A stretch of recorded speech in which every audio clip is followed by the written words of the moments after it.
Achievement हो गया है और जो एस्क्रो अकाउंट ओपन होने के बाद उसमें फंड्स आने शुरू हो गया है एंड बहुत जल्दी ये सारा समस्या दूर हो जाएगा। लोकेश जी, दो बड़ी फ्रीक्वेंट प्रॉब्लम्स हैं जो आजकल नोएडा वासी जिससे बड़े परेशान हैं। एक तो लिफ्ट के खराब होने से या लिफ्ट एक्सीडेंट से, और दूसरा है स्ट्रे डॉग से। इसके लिए क्या कुछ किया जा रहा है, क्या सेफ्टी मेजर्स लिए जा रहे हैं? लिफ्ट एक्ट के लिए एक ड्राफ्ट बनकर गवर्नमेंट को पुटअप हुआ है, वो जल्दी वो एक्ट पास होना चाहिए, हो जाएगा। उससे जैसे लिफ्ट एक्ट बन जाएगा तो एक गाइडलाइंस मिल जाएगा। उस गाइडलाइंस के तहत हमारे जितने भी एसोसिएशन ऑफ अपार्टमेंट्स है वो सोशल ऑडिटिंग कर सकते हैं। लेकिन फिलहाल लिफ्ट एक्ट बनने तक हम लोग ने सारा AOS को और सारा बिल्डर्स को एक नोटिस जारी किया है। नोटिस में ये है कि जो भी कंपनी वो लिफ्ट को इम्प्लीमेंट किया, लिफ्ट को एस्टैब्लिश किया उसका बिल्डिंग्स में, उन लोगों को रेगुलरली एक एनुअल मेंटेनेंस करना होगा और रेगुलरली उसको सर्विस करना है।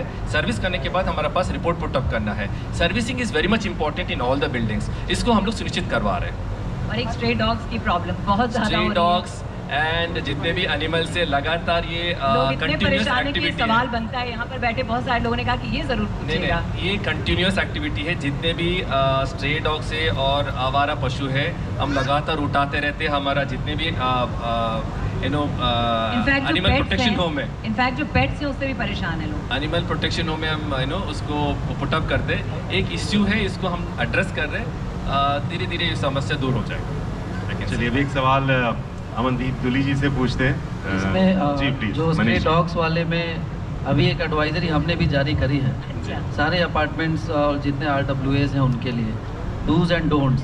क्योंकि हर सेक्टर में, हर सोसाइटी में डॉग्स लवर्स भी हैं और डॉग्स हेटर्स भी हैं। कुछ लोगों को कुत्तों से प्रॉब्लम है और कुछ लोगों को बहुत ज़्यादा प्यार है।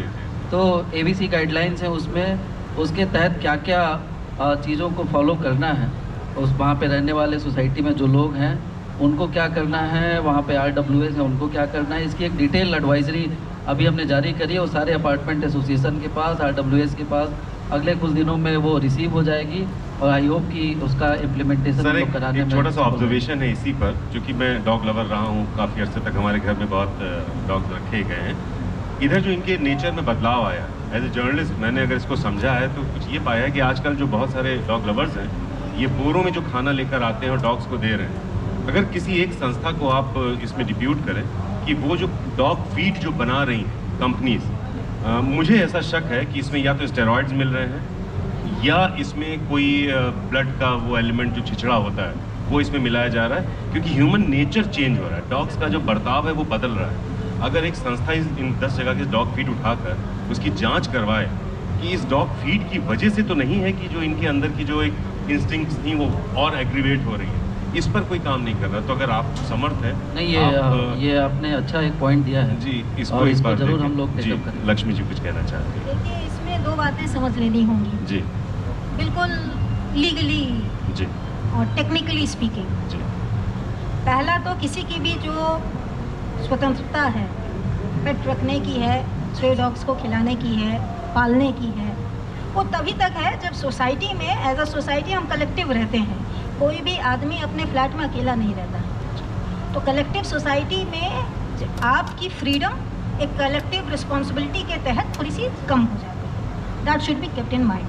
सेकेंडली, हाईकोर्ट की जो रूलिंग आई थी जिसको ये डॉग लवर्स और कुछ पेट बेनिफिशरी या पेट वेलफेयर सोसाइटीज़ उठाते हैं कि नेचुरल हैबिटेट उनका डिस्टर्ब ना किया जाए। नेचुरल हैबिटेट में एक कोने में बुला के कढ़ाइयों में खाना पका के खिलाना नेचुरल हैबिटेट नहीं है।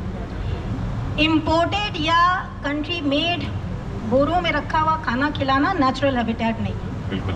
तो आप अपने घर में 20 दिन का एक पेट लाते हैं, उसको पालते हैं, उसको आप किस तरीके से पालते हैं वो उसका नेचुरल हैबिटेट हो सकता है।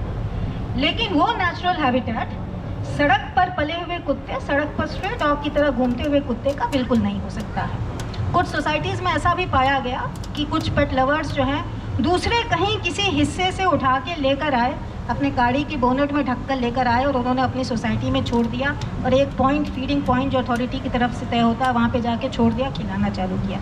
वो भी आप अपलिफ्टिंग कर रहे हैं, किसी का नेचुरल हैबिटेट बदल रहे हैं। जो कुत्ता सारा साल रोटी और दूध पर पला हो वो पेडिग्री खाएगा तो नेचुरली बिहेव नहीं करेगा। इसको ध्यान रखना होगा and this is very legally sound thing. आप और हाई मैम कोर्ट कोई के थोक में डिसीजन पेडिग्री को दे भी नहीं रहा। मनमर्जी से इंटरप्रेट नहीं कर सकते। बिल्कुल सही। Thank you. Thank you. नहीं, बहुत बहुत अहम बात आपने कही। और हम लोग प्यार में कुत्तों को पाल तो लेते हैं, लेकिन एक बड़े कुत्ते को कम से कम 5 किलोमीटर का वॉक चाहिए, उसको एग्जॉस्ट होना ज़रूरी है। अगर आप उसके साथ दौड़ नहीं लगा सकते हैं या उसकी एग्जॉस्ट करने की व्यवस्था नहीं कर सकते हैं कि वो अपनी एनर्जी सही ढंग से निकाल पाए, तो वो कभी भी इस तरह से हिंसक हो सकता है। आप उसके नेचुरल हैबिटेट चलिए तो हम लोग कर इस ही रहे टॉपिक से हैं। हटते हैं, बहुत जी। ज़्यादा चर्चा हो गई इसकी। अब हम- अमनदीप जी की तरफ चलते हैं। शायद बहुत कम लोग ही जानते हैं कि greater Noida is home ground for Afghanistan national cricket team. तो क्या ये काफ़ी नहीं है बताने के लिए कि अब greater Noida world class city बनने के लिए पूरी तरह से तैयार है? Well, it was home ground for a team फिर अफगानिस्तान में जो political situations हुए, then after that they didn't. Nonetheless, we have world-class infrastructure as far as sports facilities और जितना भी infrastructure है.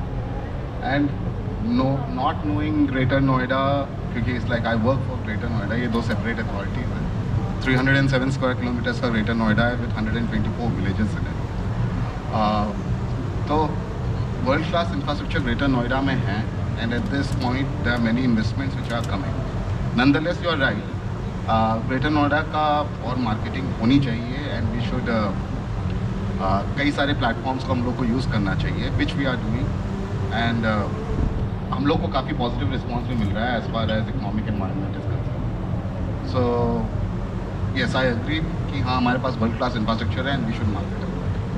चलिए अब हम अपनी बातचीत को आगे बढ़ाते हैं। यहाँ जितने ऑफिसर्स हैं उसमें कैडर वाइज सबसे वरिष्ठ हैं लक्ष्मी सिंह जी, और अब हम उनसे मुखातिब होने जा रहे हैं। लक्ष्मी सिंह जी के बारे में बहुत संक्षेप में अगर ये कहें कि ऑर्गेनाइज क्राइम की बात हो या टेक्नोलॉजी का समावेश करना हो पुलिस सर्विसेज में, संगठित अपराध को तोड़ना हो, ड्रग की समस्या को समझकर उसके नेक्सस को तोड़ना हो, इन्होंने अपनी अलग अलग पोस्टिंग्स में ये साबित करके दिखाया है कि बेहतर प्लानिंग के साथ कैसे चीज़ों को बेहतर ढंग से एग्जीक्यूट किया जा सकता है। लक्ष्मी एक जी, लाइन में ही काफ़ी है, मतलब नाम ही काफ़ी है। जी बिल्कुल, नाम ही काफ़ी है। और कहते भी हैं, लक्ष्मी जी भी सहमत होंगी कि महिलाएं मल्टीटास्कर होती हैं, बहुत सारी चीज़ों को बहुत बेहतर ढंग से प्लान कर पाती हैं।